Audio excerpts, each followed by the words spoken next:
The rain hammered against the windows of our Boston brownstone, mirroring the storm brewing inside me. For 20 years, Alaric, a software engineer, had built a life with my wife, Bronte. 20 years of shared dreams, laughter, and what I believed was unwavering love. We weren't wealthy, but we were comfortable content, or so I thought. It began subtly, almost imperceptibly. Bronte, a vibrant artist, started spending late nights at her studio, claiming deadlines and urgent commissions. I understood. Art was her passion, her lifeblood. But the excuses became more frequent, the explanations vaguer. Her phone, once an open book, was now guarded like a state secret, always face down, password protected, never leaving her side. She started dressing differently too. New clothes, more makeup, a sudden interest in fitness, all things I initially attributed to a midlife rediscovery, a healthy desire to feel good about herself. I even complimented her, told her she looked radiant. Looking back, I feel like a fool. The first real crack in the facade appeared during our annual summer trip to Maine. We'd always rented the same cozy cottage on the coast, a tradition I cherished. But this year, Bronte was distant, preoccupied. She spent hours on her phone, ostensibly networking for art clients, but her smiles seemed forced, her laughter hollow. One evening, while she was supposedly on a call, I decided to surprise her with a glass of wine on the porch. As I approached, I overheard her voice, low and intimate, not the tone she used for business calls. "I miss you too," she whispered. "I can't wait to see you again." My blood ran cold. I retreated silently, the wine glass trembling in my hand. That night I couldn't sleep. My mind raced, replaying every interaction, every subtle change in Bronte's behavior over the past few months.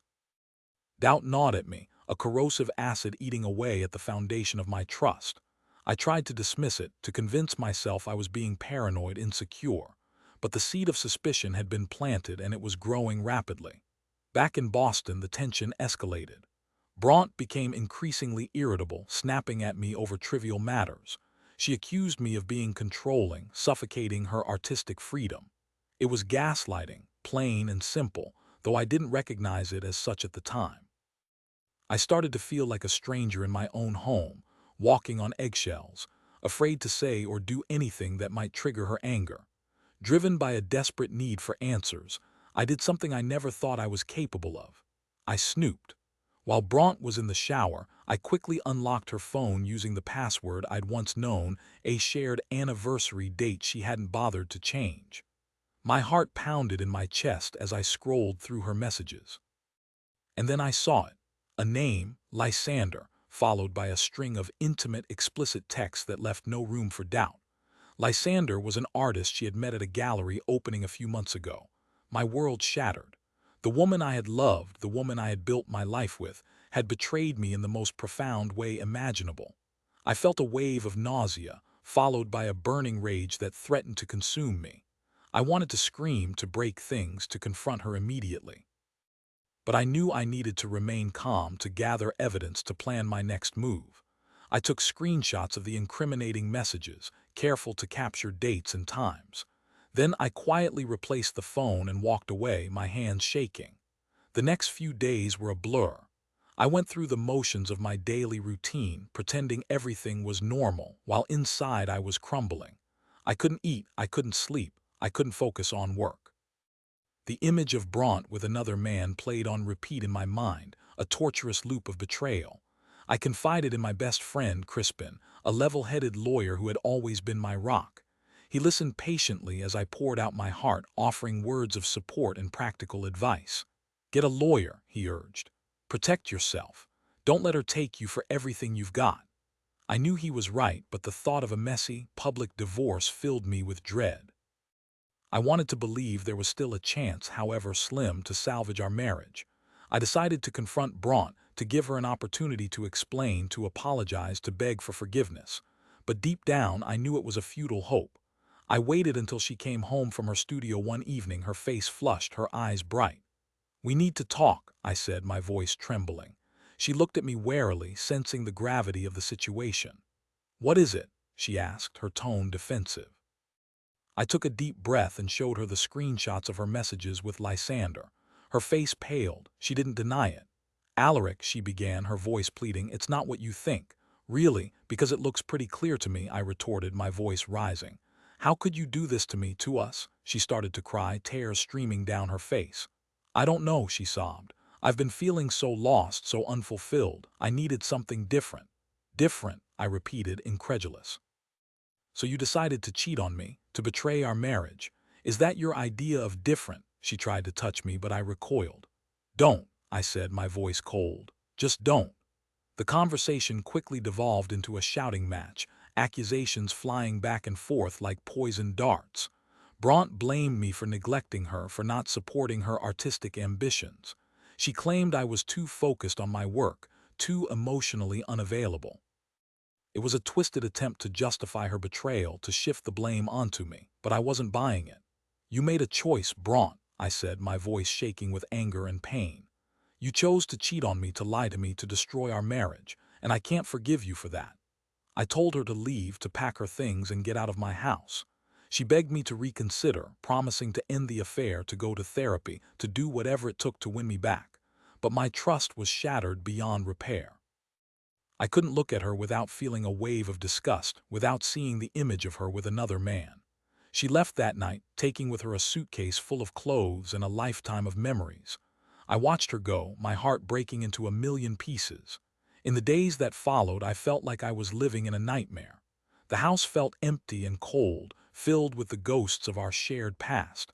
I couldn't eat, I couldn't sleep, I couldn't escape the pain. I spent hours staring at the walls, replaying every moment of our relationship, trying to understand where I had gone wrong. But the truth was, I hadn't done anything wrong. I had been a good husband, a loving partner. Bronte's betrayal was not a reflection of my shortcomings, but of her own selfishness and lack of character. With Crispin's help, I filed for divorce. The process was messy and acrimonious. Bronte fought me every step of the way, demanding a large share of our assets, claiming she was entitled to compensation for her emotional distress. Her affair with Lysander had fizzled out. Apparently he was married too, and she was now alone and desperate. I refused to be bullied. I hired a tough lawyer and fought back, determined to protect what was rightfully mine. In the end, I prevailed. Bronte received a fair settlement, but she didn't get away with bleeding me dry. The divorce was finalized, and I was officially a free man. But I didn't feel free. I felt broken, scarred, and deeply cynical about love and marriage. I spent the next few months in a state of emotional limbo, struggling to rebuild my life. I threw myself into my work, working long hours, trying to distract myself from the pain.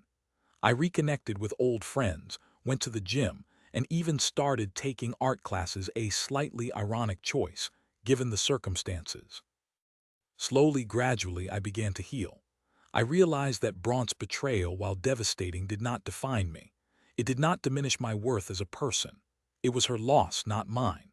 One day, while attending a gallery opening with Crispin, I met a woman named Isolde. She was a sculptor with a warm smile, a kind heart, and a genuine passion for her art. We struck up a conversation, and I found myself drawn to her intelligence, her humor, and her unwavering optimism.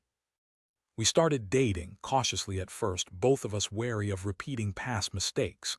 But as we got to know each other, I realized that Isolde was different. She was honest, compassionate, and deeply committed to building a healthy, trusting relationship. With Isolde, I felt safe, loved, and truly seen. She helped me to heal the wounds of the past, to forgive Bronte, and to open my heart to love again. A year later, Isolde and I got married. It was a small, intimate ceremony, surrounded by our closest friends and family. As I stood at the altar looking into Isolde's eyes, I knew that I had found my soulmate. I had survived the betrayal, the heartbreak, and the pain. I had emerged stronger, wiser, and more resilient. And I had found a love that was deeper, more meaningful, and more enduring than anything I had ever known before. Bronte, on the other hand, continued down a path of self-destruction. Her art career faltered, her relationships were fleeting, and she eventually moved away from Boston, seeking a fresh start. I heard through mutual friends that she was working as a waitress in a small town in Vermont, struggling to make ends meet. I didn't feel any satisfaction in her misfortune. I simply felt a sense of closure, a quiet acknowledgement that karma had, in its own way, delivered justice. My story is a testament to the enduring power of the human spirit. It is a reminder that even in the face of unimaginable betrayal, we can heal, we can grow, and we can find love again. It is a story of resilience, forgiveness, and the unwavering belief that even after the darkest of storms, the sun will eventually shine again.